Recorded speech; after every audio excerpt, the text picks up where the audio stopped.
प्यारे विद्यार्थियों नमस्कार। आज की जो हमारी क्लास है वो बीए पार्ट सेकंड के पेपर फर्स्ट यानी मानव भूगोल से संबंधित है।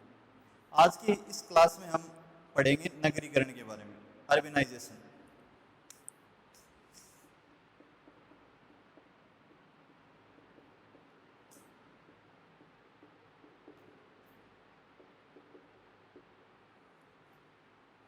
नगरीकरण क्या होता है?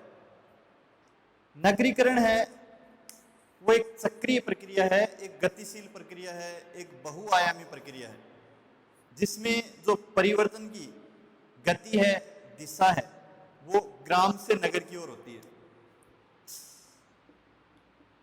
ग्राम से नगर की ओर परिवर्तन की गति एवं दिशा दोनों ही। नगरीकरण है वो मानव सभ्यता का सहगामी भी है और अनुगामी भी है। नगरीकरण से तात्पर्य नगरों की जनसंख्या में वृद्धि, जन घनत्व में वृद्धि, जो नगरीय क्षेत्रफल है उसमें वृद्धि, कुल जनसंख्या के अनुपात में नगरीय जनसंख्या के प्रतिशत में वृद्धि, नगरीय सुविधाओं में वृद्धि आदि का सूचक है। जैसे नगरीय जनसंख्या में वृद्धि हो, जन घनत्व में वृद्धि हो, नगरीय क्षेत्रफल में वृद्धि हो, नगरीय सुविधाओं में वृद्धि हो। इसके अलावा कुल जनसंख्या के अनुपात में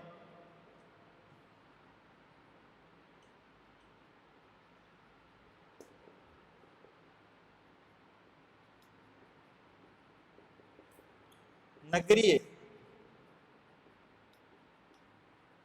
जनसंख्या के प्रतिशत में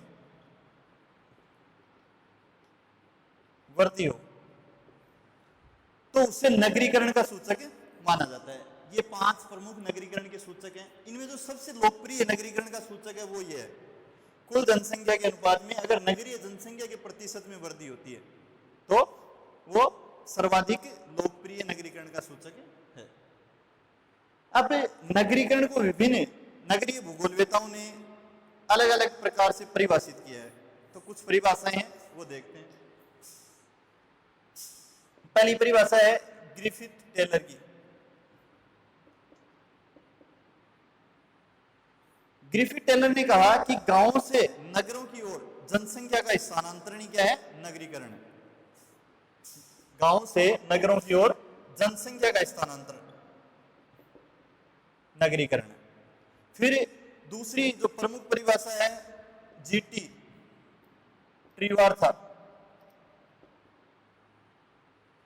ट्रिवार्था ने कहा कि नगरीकरण है वो एक चक्रीय प्रक्रिया है जिससे होकर एक राष्ट्र कृषक समाज से औद्योगिक समाज की ओर अग्रसर होता है। कृषक समाज है वो किस में बदलता है? औद्योगिक समाज में।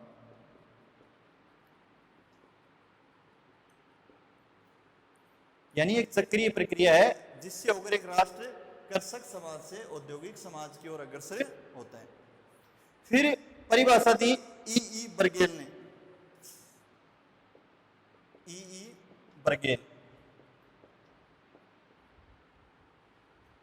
ई बर्गेल ने कहा कि जो गांव है उनका नगरों में परिवर्तन ही नगरीकरण है। बहुत ही सिंपल सी परिभाषा है। उसके बाद किंग्सले डेविस।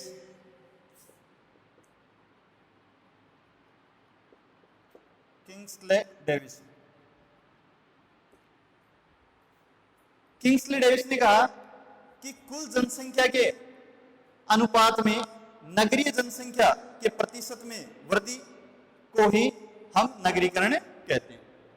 यानी ये कुल जनसंख्या के अनुपात में नगरीय जनसंख्या के प्रतिशत में वृद्धि को ही नगरीकरण कहा जाता है। बीएन घोष ने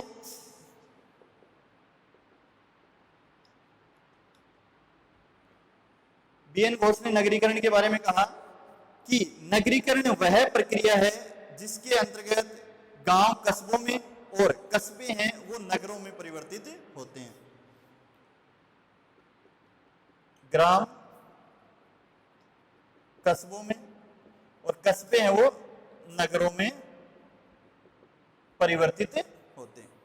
तो ये कुछ प्रमुख नगरीय भूगोलवेताओं की नगरीकरण के संबंध में परिभाषाएं। अब देखते हैं नगरीकरण के पक्ष।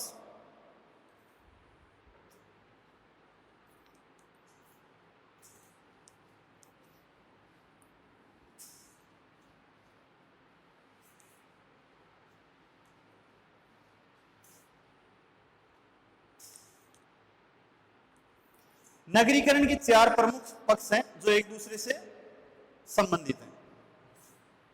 चार पक्ष नगरीकरण के। पहला है भौतिक पक्ष, दूसरा है आर्थिक पक्ष, तीसरा है सामाजिक सांस्कृतिक पक्ष,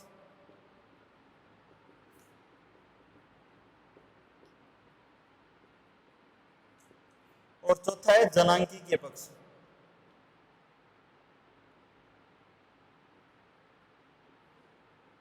देखिए जनांकीय पक्ष। पहला है भौतिक पक्ष। जो नगरीकरण का भौतिक पक्ष है वो नगरीय भूमि उपयोग में वृद्धि से संबंधित है, या कह सकते हैं कि जो नगरीय बिल्टअप एरिया है उसमें वृद्धि होती है, तो वो क्या है नगरीकरण का भौतिक पक्ष। जो निर्मित क्षेत्र है नगर का, निर्मित क्षेत्र बिल्टअप एरिया जिसको बोलते हैं,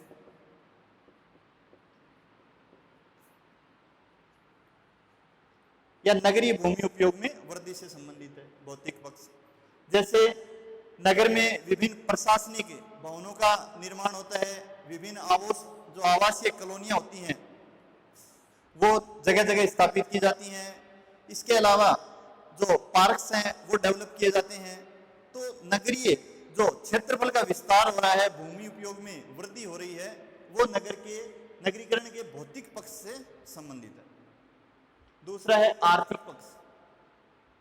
आर्थिक पक्ष के अंतर्गत जो नगर में द्वितीय क्रियाएं हैं और तृतीय क्रियाएं हैं, द्वितीय एवं तृतीय क्रिया कलापों में वृद्धि देखने को मिलती है। जैसे जो स्वास्थ्य है, चिकित्सा है, प्रशासनिक सेवाएं हैं, बैंकिंग सेवा है, स्वास्थ्य मनोरंजन सेवा है, सैन्य सेवा है, इन सेवाओं में आपको वृद्धि देखने को मिलेंगी।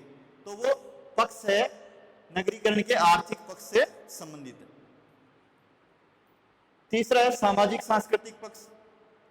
सामाजिक सांस्कृतिक पक्ष के अंतर्गत जो ग्रामीण जीवन शैली है उससे भिन्न जीवन शैली आपको नगरों में देखने को मिलेगी, यानी नगरीय जीवन शैली के इसमें आपको दर्शन होंगे। नगरीय जीवन शैली और नगरीय जो मूल्य हैं वो भी सामाजिक सांस्कृतिक पक्ष के अंतर्गत प्रदर्शित होते हैं। नगरीय मूल्य, अर्बन वैल्यूज, सामाजिक सांस्कृतिक पक्ष से संबंधित हैं। फिर है जनांकीय पक्ष। जनांकीय पक्ष है वो नगरीकरण के चारों पक्षों में सर्वाधिक व्यापक है, दीर्घकालिक पक्ष है। इसके अंतर्गत जो कुल जनसंख्या है उसमें नगरीय जनसंख्या का अनुपात देखा जाता है। किंग्सले डेविस ने इसीलिए कहा था कि हमें कुल जनसंख्या की तुलना में नगरीय जनसंख्या के अनुपात में वृद्धि को नगरीकरण का सूचक माना जाना चाहिए। तो ये चार पक्ष हैं नगरीकरण से संबंधित। अब हम देखेंगे जो अर्बेनाइजेशन साइकिल है या नगरीकरण चक्र है उसको।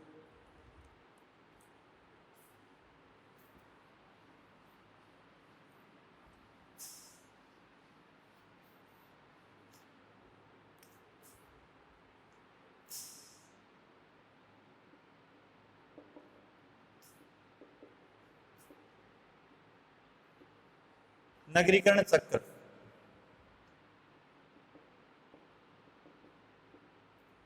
नगरीकरण चक्र, तो जैसे अभी हमने परिभाषाओं में भी देखा कि नगरीकरण है वो एक चक्रीय प्रक्रिया है, उसी से संबंधित है नगरीकरण चक्र।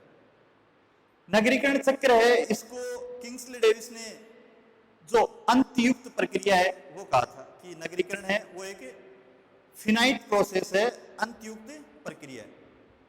किंग्सले डेविस के अतिरिक्त जो ट्रिवार्था थे, जीटी ट्रिवार्था, उन्होंने कहा था कि जो नगरीकरण है वो चक्रीय प्रक्रिया है और जिसमें एक राष्ट्र कृषक समाज से औद्योगिक समाज की ओर अग्रसर होता है। तो जो नगरीकरण है उसमें हम सबसे पहले देखते हैं कि जो नगरीकरण की दर है वो मंद होती है, फिर जो बीच में नगरीकरण है वो तीव्र हो जाता है और अंत में पुनः मंद होकर के स्थिर हो जाता है, और इस प्रक्रिया को नगरीकरण चक्र कहा जाता है। यानी नगरीकरण है वो प्रारंभ में मंद होता है, उसके बाद बीच में इसकी गति तीव्र हो जाती है और अंत में उसकी गति पुनः मंद होकर स्थिर हो जाती है, और यह प्रक्रिया नगरीकरण चक्र कहलाती है। अब कौन सा देश किस समय नगरीकरण की किस अवस्था में पहुंचता है, यह उसके आर्थिक विकास पर निर्भर करता है। तो जो नगरीकरण चक्र है उसकी मोटे तौर पर 3 अवस्थाएं उभर करके सामने आती हैं। पहली अवस्था है प्रारंभिक अवस्था,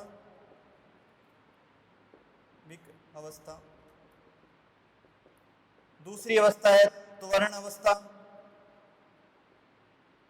और तीसरी अवस्था है अंतिम अवस्था।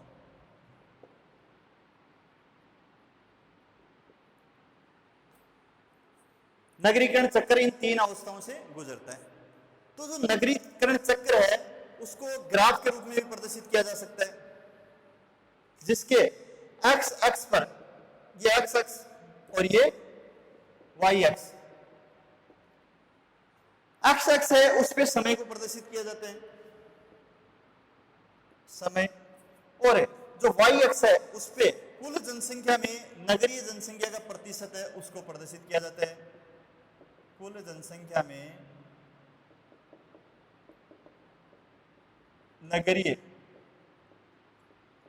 जनसंख्या का प्रतिशत वो वाई अक्ष पे, इस पे, और जो ग्राफ पे आकृति उभर के सामने आती है वो अंग्रेजी के एस लेटर की तरह दिखाई देती है इस प्रकार से।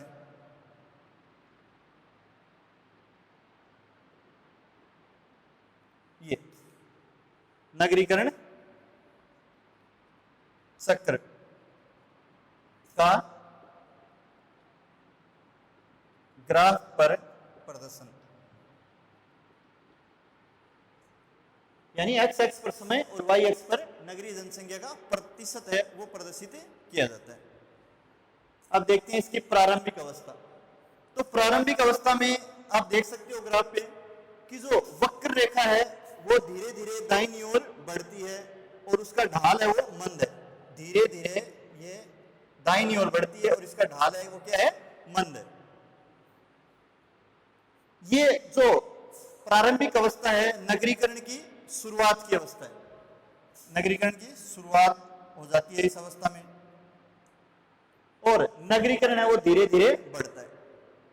इस अवस्था में जो नगरीय जनसंख्या होती है वो 25% से कम होती है। नगरीय जनसंख्या का अनुपात है वो 25% से कम होता है, और इस अवस्था में जो भी देश है वो विकासशील देश है, अधिकांश विकासशील देश हैं वो नगरीकरण की प्रारंभिक अवस्था में, फर्स्ट स्टेज में। भारत है वो 1991 में इस अवस्था से निकल चुका है।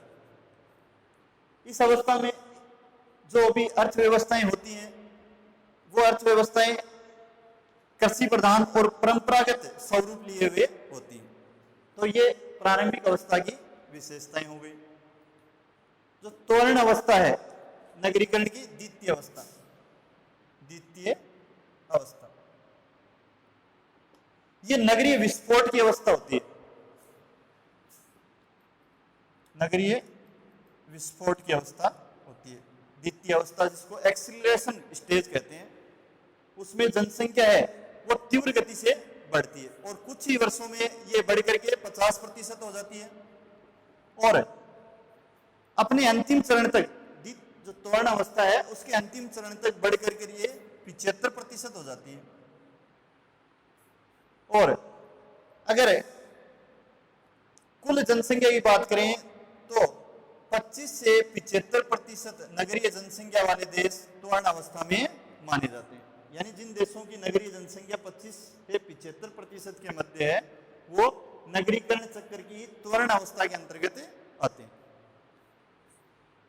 इस अवस्था के अंतर्गत जो द्वितीय क्रियाएं हैं यानी विनिर्माण उद्योग से संबंधित, और जो तृतीय क्रियाएं हैं यानी विभिन्न सेवा क्षेत्र से संबंधित, जो भी जैसे बैंकिंग सेवा है, प्रशासनिक सेवा है, व्यापारिक सेवाएं, औद्योगिक सेवाएं, इसके अलावा जो आपकी सैन्य, चिकित्सा, स्वास्थ्य, ये सेवाएं हैं, उनमें आपको तेजी से वृद्धि देखने को मिलेगी। और जो प्राथमिक क्रियाकलाप में जो संलग्न जनसंख्या है उसके प्रतिशत में लगातार कमी होती जाती है।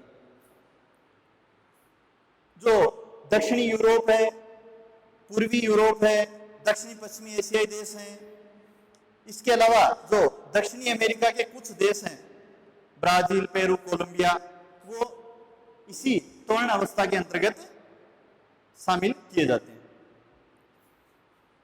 फिर है अंतिम अवस्था। त्वरण अवस्था के अंतर्गत आपने देख ही लिया ग्राफ में कि तेजी से ग्राफ जो वक्र रेखा है वो ऊपर की तरफ उठती है, यानी नगरीय तेजी से ऊपर की तरफ उठती है। ये सेकंड स्टेज, ये फर्स्ट स्टेज और ये थर्ड स्टेज। अंतिम अवस्था में है वो देश आते हैं जिनकी जो नगरीय जनसंख्या है वो 75% से अधिक है।